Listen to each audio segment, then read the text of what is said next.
This week on Week in Review. Roger teaches us the difference between drills and impacts. Kyle and Craig toss their tapes in the mud. And the greatest cordless 18-gauge brad nailer gets crowned. This is your Cop Tool Week in Review.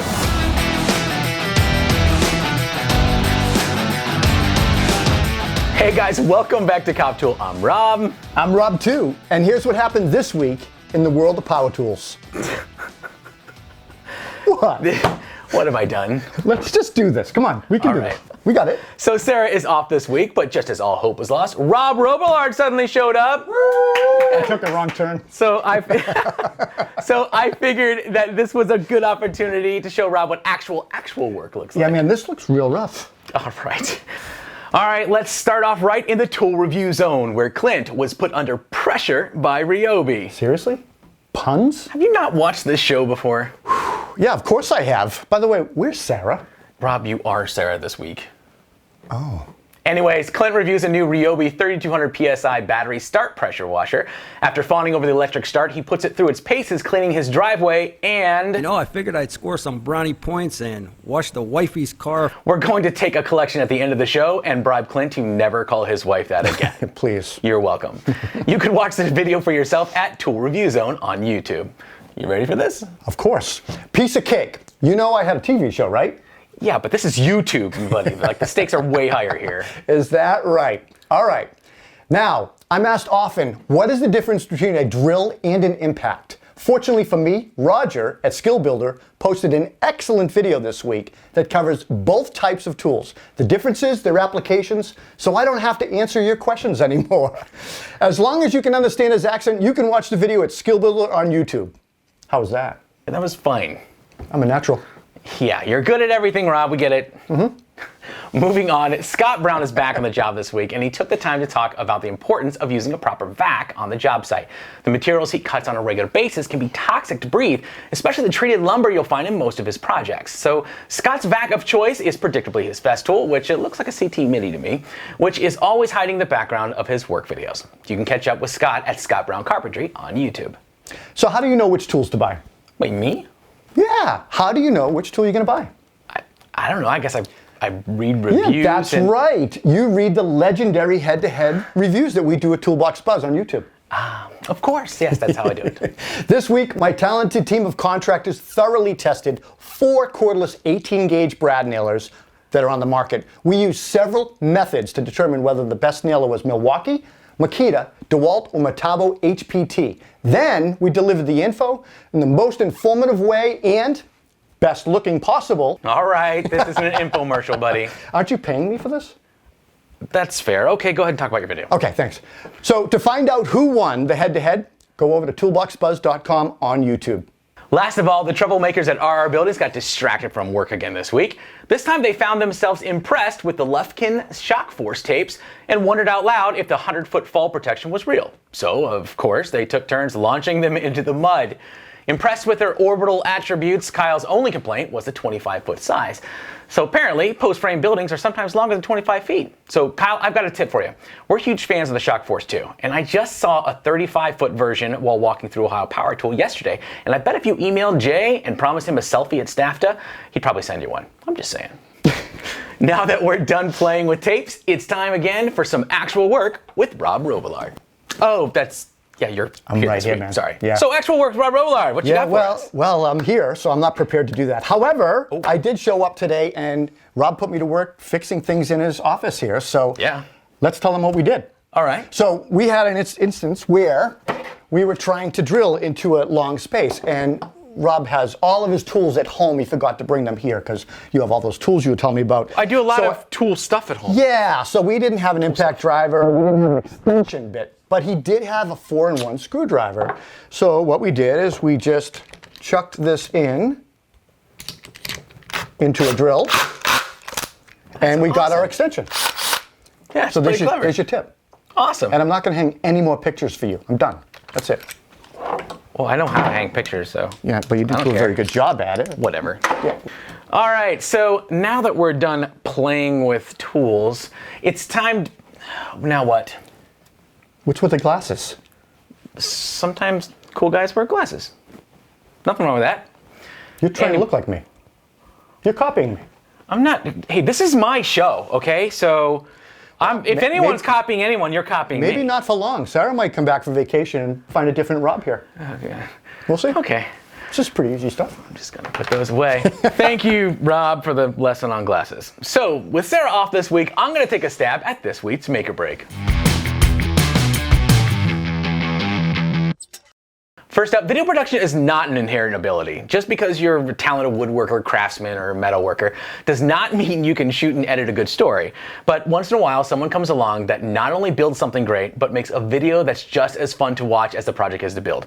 And I'm talking about Fisher's Shop. This guy is ridiculously talented, creative, and genuinely funny. This week, he walks us through making a pair of trebuchets specifically designed for waging war. For waging war with your kids in their backyard. You should really watch it. You can find him. It's a catapult. It's a catapult. All right. Why do you say trebuchet? It's a catapult. It's a trebuchet. It's a catapult. No, but do you know what a trebuchet I is? really need to get through this All right, segment. sorry. We have limited Sorry. time. I'm sorry. It's a trebuchet. It's not a catapult. Next up, a channel I'm completely new to, 3x3 Custom Tamar. Hope I'm pronouncing that right. Tamar posted this remarkably simple waterfall side table featuring miter joints that would usually be reinforced with a domino, but since she doesn't have one, she teaches us to use a hidden spline instead. Besides being beautiful and functional, the table is also made with a single board of canary wood. So if you think this table looks cool, you'll love watching her build it at 3x3 Custom Tamar on YouTube. There's no way I'm saying her name right. Sounded okay to me. All right. Trebuchet. It's not. Catapult. I'm telling Sarah when she gets back. Last of all, Nate sent us a link to a video on Instagram of his wife working on her very first wood burning project, and quite frankly, it came out so nice it pissed me off. No one should be that good on the first go. Amanda, the sign was absolutely beautiful, and we hope you make like 100 more. That's it for this week's Make or Break. If one of your favorite makers builds something that you'd like to see on the show, you can send it to Sarah at projects@coptool.com. Enough playing around. It's time for construction news, brought to you by Construction Junkie. First up, a remarkable new project announced by Madison Square Garden, who is breaking out their four-sided mold to build a 366-foot tall spherical event space in Las Vegas. When completed, the sphere will hold up to 17,500 fans for performances.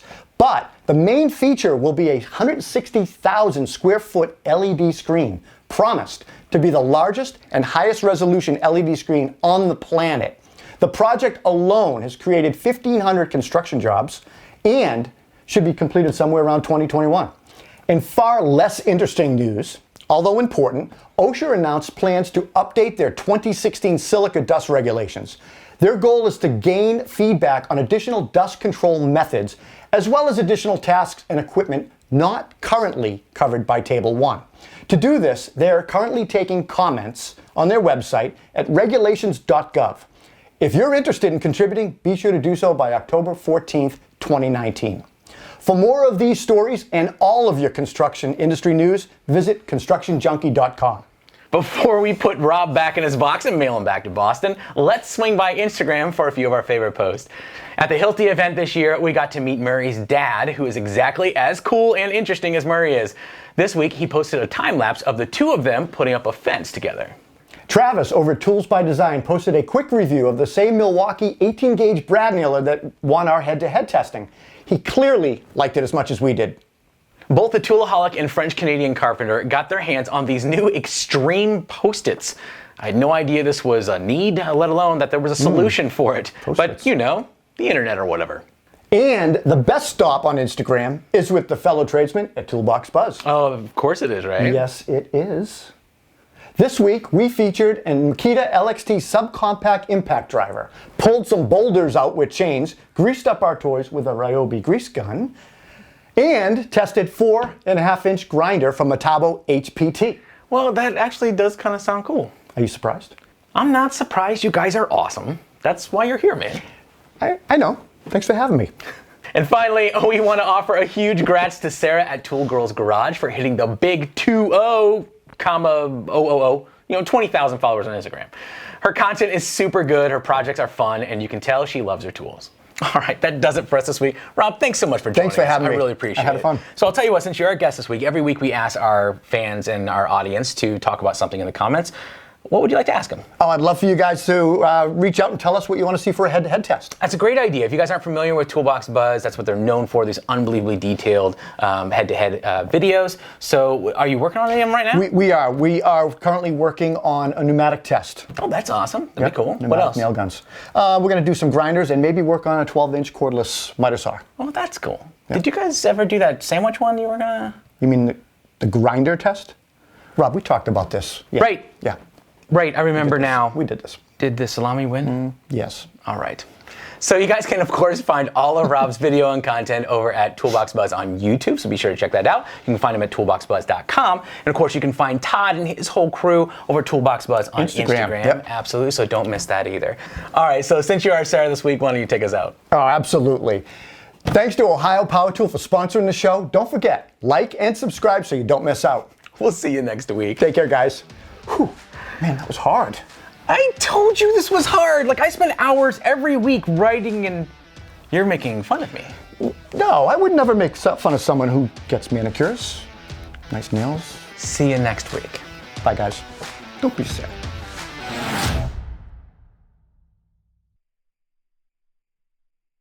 This is your Cop Tool Week in Review. Here we go.